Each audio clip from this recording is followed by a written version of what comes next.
But looking out there, the silence on the outside seemed to deepen even more. Are the clouds crazy returning from those eyes right now? Do another one. Occasionally pick another cigarette, light it, and place it around its lips. Takes a few quick puffs and moves awkward around with around with her lips. Flake it. And then Garbo like against it rinse. Looks like he's having trouble with the cigarette. The other is a place in my mind, but in common sense and good reason why I do so. First one's enough for me, but taking another drag, scuffing a little over the unpleasant sensation and the smoke invading my wrists or organs. I remember doing something like this before. So you have smoked. Didn't look like it though. Nah, I'm back looking at the sky with you. Oh. The sky inside of the glass is slowly glowing darker. It's unreasonably high, even thought simmering smoke seems to make it closer. I turn the cigarette back to Rin's mouth. It feels bad somehow. It's between us, at least the arm's reach is still there. The distance between us, the immeasurably wide chasm of thoughts and feelings that separate us with greater certainties than even light years of physical distance could. If saying the right words, there might be a way to make that chasm narrower, even just a little. Tried to cross the gap with one big step, but Rin turned me back. Glanced her out of the corner of my eye.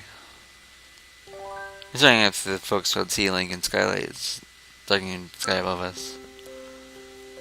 It's almost she's sleeping, even though I know she isn't. Her eyes are open as is her mouth. She takes her Rin before it falls on her cheek. She doesn't react to my touch in any way. So, this is where we are now. I wonder if we can be closer than this. Take a drag of the cigarette and blow a thin thing of smoke upwards. These indirect kisses are the only things that connect us right now. Place Rin's lip on the filter mixed with the ash and the smoke. There's often pressed against my fingers as I press the cigarette in her mouth, as she was placing kisses on them. The ass slowly falling towards the floor between us is like snow. Things ready as being finished off, we're only laying the third one. Looking breaking the stillness out here is the only sound is smoke flowing towards the first skies blinking overhead. Light nausea hit me by the fourth or fifth cigarette. For a long deep the shade of the wax moon appears in the skylight, shining her green light down upon us. It'll be full moon in a few days. It'd be nice to be able to fly. I flinched after and realized my own voice gave me to the remark. That's a try almost inebriating smoke and tiredness. You can't? You can? Sometimes I feel like it, like I can do anything. I wish I felt like that too sometimes. I wish there's the bitterness sleeping in my words. This lack of uncreated feelings was poisoning it, even now. Try to push the grim thoughts aside. My words meet with little success, my mind keeps swirling around the what ifs and if onlys. Yeah, so that happens, and it sucks.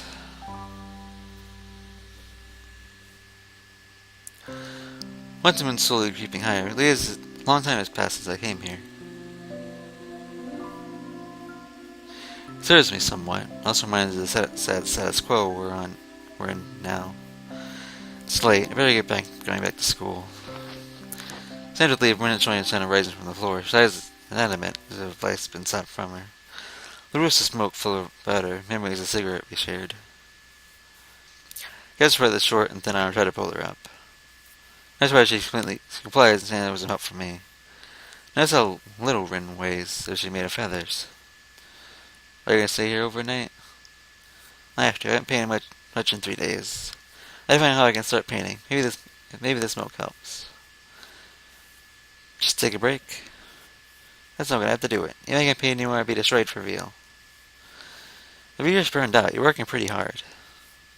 That'd be bad. Whatever is it for me. Let's see how far I can go. Maybe this is it. The end. Use art. Use have artist block. I couldn't say that. Now my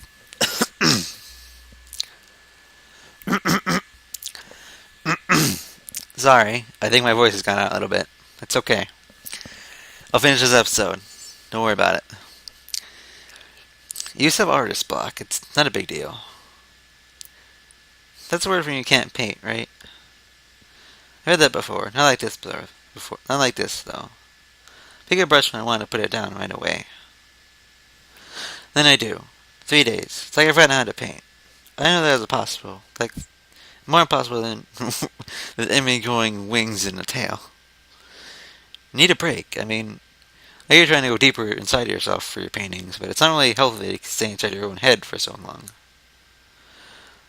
I glanced at the night sky visible through the window. Although a couple of stars are weakly twinkling above the sky. Reminding me of something I used to do once upon a time. It feels so horribly long ago. Come on, let's go outside. Where? Just for a walk. I'll show you my secret place. I don't know if it works on this town, but we can try. In case you need a break, and probably something to eat. Come on. You need to get your thoughts away from this room for a while. When the trouble, people won't escape from their heavy lives in the world of fantasy. I did that before, and still do today, reading books endlessly, immersing myself in their world rather than my own. I see it should be the other way around, though, out of her inner world into the real. There isn't nothing about this, but I ignore her. She's at least somewhat cooperative, walking after me as we head down the stairs and down the sidewalk. Night's fallen upon the town. It's a gentle summer night, smelling of flowers and hot asphalt. Sunlight is placed by neon shining colors and bland yellow streetlights. The air is easy to breathe, even if the air pressure is noticeably lighter than usual. Feeling a daytime in the hot summer has lasted long into the evening and night. I grab him by her sleeve as seen Amy do, and my surprise she obediently follows. Still sweet fights against the all-encompassing darkness we walk together. The guide and the guided, although neither knows the direct destination. But it doesn't matter. There's only one more unusual silence coming which between me and Ren fits perfectly. We walk side by side, choosing directions and impulse or inspiration. Sometimes we find ourselves in the back of a street we've already seen once or twice. Sometimes we find new streets. All of them look asleep. We didn't ask where we're going. Maybe she doesn't care. Maybe she knows I don't have an answer. The tones of the night isn't scary after all. The lights drive most of it away. Here's goes clear as the moon progresses along its journey in the cloudless sky. Few guys roam the streets at this hour, even fewer people on the sidewalk. Apparently a nocturnal life is not fitting of this place. There are few around-the-clock shops and cafes, sure, but the atmosphere of the town itself is slumbering. A town that sleeps 8 hours a day. See a girl with bathed in electric glow of the million light bulbs never slept. I've seen it for myself, and not the first time I've done this. Having one the first time I was home alone. But my parents had business trips that neither could cancel, so they deemed me old enough to survive 2 days on my own. They must really trusted me not going wasted to send the entire night out walking around the city. The afterward I couldn't stay with me, so I had longer than I intended to stay after school. I didn't feel like going home, so I stayed through the evening and eventually through the entire night. Walking along the concentrated circles around the landmarks wasn't random.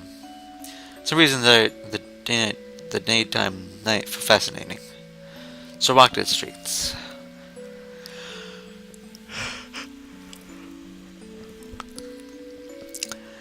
At every intersection it was possible to choose your own direction at random because they all lead nowhere.